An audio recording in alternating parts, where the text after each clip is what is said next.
ఒక రాజు దగ్గర కొందరు బానిసలు పనిచేస్తూ ఉండేవారు. ఒకసారి ఖజానాలో ధనం తరిగిపోయింది. దాన్ని సరిచేయడం కోసం ఒక్కొక్క బానిస కష్టపడి సంపాదించి 1000 రూపాయలనిస్తే రాజు వారిని విడుదల చేస్తానన్నాడు. బానిసలలో ఇద్దరు అన్నదమ్ములున్నారు. తమ్ముడు బలహీనుడు, ఏ పని చేత కానివాడు. అన్న బలశాలి. అతను బాగా కష్టపడి శ్రమించి 1000 రూపాయలు చేర్చి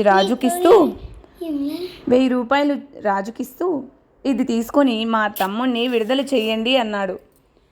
నువ్వు శ్రమపడి సంపాదించినది నీ తమ్ముడికి ఎందుకు ఉపయోగిస్తున్నావు అని రాజు అడిగాడు. నా తమ్ముడు దుర్బలుడు, పని చేయలేడు. నేను ఇంకా పని చేసి నా విడుదల కూడా పొందగలను. నేను విడుదలైపోతే నా తమ్ముడి సంగతి ఎవరు చూస్తారు అన్నాడు అన్న. రాజు అతని సోదర ప్రేమ చూసి డబ్బు తీసుకోకుండానే అన్నదమ్ములను విడుదల చేశాడు.